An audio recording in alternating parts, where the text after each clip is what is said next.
À l'affiche CFDP et avec nous son directeur général Christophe Boiton. Christophe, bonjour. Bonjour Jean-François. Alors vous êtes un fidèle de l'émission, vous étiez venu sur le plateau il y a 1 an avec Laurence Dufaux de la Motte qui venait d'être nommée en remplacement de Sylvie Rigaudy à la direction commerciale. Alors comme vous êtes un fidèle, je vais déjà commencer par vous demander des nouvelles. Comment s'est passée cette année ? Écoutez, cette année 2022, c'est bien passé. Belle dynamique commerciale et belle dynamique de croissance. C'est vrai que quand on s'était rencontrés il y a 1 an avec Laurence Dufaux de la Motte, on terminait et on l'a vite oublié la sortie du Covid. Et donc, on avait encore quelques incertitudes sur cette projection de l'année 2022. Mais en fait, effectivement, la dynamique c'est bien passé. Et d'ailleurs, la croissance est aussi au rendez-vous au terme de ce premier trimestre. Donc, croissance des encadennements importante ? Croissance effectivement importante, près de 8% de croissance au premier trimestre, après 6% l'année passée. Et donc effectivement, on est très content de cette belle dynamique. Et en même temps, on est très très attentif aussi aux besoins de nos assurés, notamment les assurés professionnels, parce que dans les impacts qu'ils subissent au niveau économique, notamment dans le contexte inflationniste, ils ont besoin effectivement de leur assureur de protection juridique. Alors, votre métier, vous n'avez qu'un seul métier, la protection juridique. Vous le mettez dans votre signature avec la notion d'indépendance. Vous m'aviez parlé un jour d'un produit que vous aviez lancé à destination des TPE, où vous aviez quelque part tiré les leçons des attentes de service suite au Covid. Comment fonctionne ce produit ? Écoutez, très bien. C'est notamment à l'occasion de notre rencontre de l'an passé qu'on avait présenté effectivement ce produit, Jurilib TPE, qui vient renforcer d'autres produits de la gamme. On avait eu l'idée effectivement de designer ce produit pour correspondre justement aux problématiques post-Covid des TPE, cible 0,5 salariés. Et au bout d'1 an de lancement, ça représente déjà plus d'un quart de nos affaires nouvelles. Est-ce que vous avez d'autres innovations dans les cartons ? Oui, alors cette année, on aime bien venir vous rencontrer et apporter quelques innovations. Pas d'innovation produit en tant que telle cette année, nos gammes continuent de vivre, mais une innovation très forte néanmoins pour l'ensemble des courtiers et des adhérents de Planète CCA, puisqu'on va refondre totalement notre extranet de souscription. Donc on avait effectivement un extranet qui maintenant avait un peu vécu, il y a quelques années. On a décidé pendant ces 18 derniers mois de repartir totalement de la page blanche pour offrir à mi-juin, puisqu'on est en train de réaliser les derniers tests opérationnels avec un certain nombre de courtiers, le lancement d'un nouvel extranet à l'intérieur d'une plateforme de services totalement régénérée pour les courtiers. D'accord, donc ça facilitera la souscription sur les produits ordinaires, sur, je crois qu'aussi il y a un certain nombre de courtiers qui font du sur-mesure un peu avec vous. Absolument.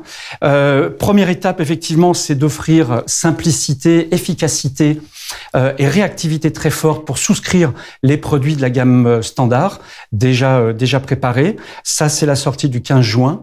Et puis, d'ici la fin de l'année, et certainement au cours du dernier trimestre, on souhaite aussi apporter donc, dans cet espace-là la possibilité de co-construire des solutions sur mesure. Le sur-mesure représente aujourd'hui un peu plus de 50% de notre activité, c'est-à-dire bâtir avec les courtiers effectivement une offre qui correspond réellement à des besoins, alors non pas d'assurés individuels, mais plutôt pour répondre à des besoins de groupements, de fédérations, de syndicats. Et donc là, les courtiers auront la possibilité de co-construire ces solutions sur cet espace. Dites-moi, vous m'avez parlé de la croissance des encaissements, j'aurais envie de vous parler de la croissance des effectifs. Vous embauchez ? On embauche. On a effectivement cette chance d'avoir effectivement aujourd'hui une bonne trajectoire économique, une belle croissance qui nous donne des moyens d'investir au niveau du digital, comme je viens de l'expliquer. Mais l'investissement principal demeure toujours la vision de la protection juridique à dimension humaine qu'on veut offrir. Et donc, on investit, croissance des effectifs. Pour donner un chiffre, 2020-2022, on est passé de 200 à 220 personnes. Et on continue dans cette optique-là. Et on renforce notamment nos effectifs sur les métiers juridiques et sur les juristes. Question d'actualité. On entend beaucoup parler de l'IA, l'intelligence artificielle. Vous me parlez d'humain. L'intelligence artificielle, c'est no way pour vous ou ça vous intéresse ? Non, ça nous intéresse. Ça nous intéresse déjà depuis 5-6 ans qu'on regarde l'intelligence artificielle pour l'intégrer dans nos pratiques, dans nos produits. Et déjà aujourd'hui, peut-être que les courtiers, les partenaires courtiers ne se rendent pas forcément compte des services que l'on intègre et qu'on met déjà à leur disposition par l'intelligence artificielle. Ça fait longtemps qu'on travaille sur les technologies du Web 3, de la blockchain, du métavers. D'ailleurs, à l'automne dernier, on a eu le bonheur et la fierté d'être récompensé d'un trophée de bronze pour la sortie du métavers CFDP. Et donc, ça fait longtemps qu'on réfléchit à l'intelligence artificielle. Simplement, cette année, on voit tous, effectivement, on subit tous les annonces liées à ChatGPT et à ce qu'on appelle l'intelligence artificielle générative, qui est véritablement pour nous un bond aussi très, très fort sur la technologie. Et donc, on continue à investir, on va accélérer les investissements, non pas pour remplacer cette dimension humaine et remplacer les juristes. Non, notre vision, c'est effectivement d'avoir un complément et de permettre effectivement aux juristes de répondre encore avec plus de réactivité, d'expertise et de précision aux questions et aux litiges qui leur sont soumis. Alors ça, c'est des évolutions. Dans les évolutions qu'il y avait eu, il y avait un changement de logo, il y avait une raison d'être. Vous nous rappelez la raison d'être de la maison ? S'engager pour une société apaisée, c'est notre raison d'être. Transformer les conflits en accords durables, c'est notre raison d'agir. Alors, ça me ramène à un sujet dont on a déjà parlé ensemble, mais un indicateur que j'aimerais suivre un peu chez vous, c'est la résolution des conflits à l'amiable. Vous progressez encore sur ce sujet-là ou pas ? On progresse maintenant plus à petits pas, puisqu'on arrive presque, on tangente les 80%. J'avais dû vous citer ce chiffre. C'est notre objectif d'avoir 8 litiges sur 10 résolus à l'amiable. On est entre 75, 76, et puis chaque année, on essaye de gagner des dixièmes complémentaires. Donc, on vise effectivement ces 80% à l'amiable. Pour nous, c'est notre raison d'être, c'est une conviction forte, c'est un ADN très, très fort que l'on défend.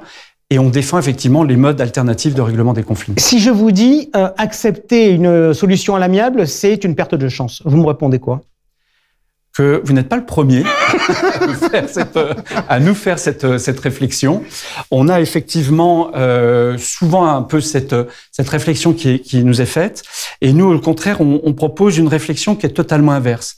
Au contraire, la résolution amiable n'est pas une perte de chance. Au contraire, c'est de renforcer l'opportunité de trouver une solution rapidement qui satisfasse à l'assuré. Souvent, on reprend ce vieil adage qui est de dire il vaut mieux un mauvais accord qu'un bon procès. Nous, on le transforme. Il vaut mieux un bon accord qu'un mauvais procès. Pourquoi on dit ça ? Parce qu'on le voit. Perte de chance, c'est surtout la certitude, quand vous actez en justice, de procédures très longues, de procédures que personne ne comprend et ne maîtrise, et des assurés qui, au final, sont de toute façon déçus par les décisions. Est-ce que vous avez le sentiment l'amiable est au cœur de notre développement. Et est-ce que vous avez le sentiment que le système vous suit ? Jusqu'à présent, on avait l'impression de pagayer un peu seul dans cet océan d'accès au droit et à la justice. Quand je dis un peu seul, c'est à la fois CFDP, mais c'est aussi d'autres confrères, compagnies de protection juridique. Et un peu seul, effectivement, à défendre cette idée de l'amiable. Cette année, les choses changent un petit peu. Depuis 2-3 ans, la chancellerie et le ministère de la Justice ont initié la réforme de la justice du XXIe siècle. C'est un projet extrêmement ambitieux. Et cette année, à l'occasion d'annonces qui ont été faites par Éric Dupond-Moretti, le ministre et ses équipes, c'était le 15 au 19 janvier de cette année, le ministre de la Justice a fait état de sa volonté de mettre l'amiable au cœur de l'accès au droit et à la justice. Donc bien évidemment, ça fait écho à nos convictions, à notre engagement. Bien évidemment, pour nous, c'est l'opportunité effectivement vraiment de faire reconnaître le rôle, on considère le rôle sociétal de la protection juridique dans l'accès au droit et à la justice, par la défense de l'amiable. Concrètement, ça veut dire quoi ? Ça veut dire c'est travailler au désengorgement des tribunaux.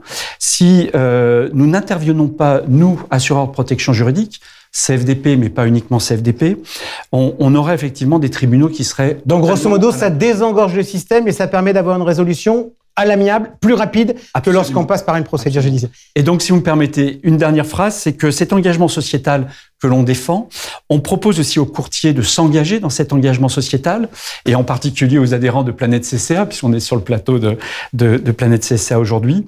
Alors, comment peuvent-ils le faire ? Comment peuvent-ils s'engager pour défendre cet accès au droit à la justice et désengorger les tribunaux ? Tout simplement en équipant leur portefeuille de contrats de protection juridique. À chaque fois qu'ils concluent un contrat de protection juridique, ils désengorgent la justice. Ils désengorgent la justice et ils rendent service à la justice du XXIe siècle. Merci beaucoup Christophe Boiton d'avoir Jean-François. été des nôtres. On parle tout de suite RH.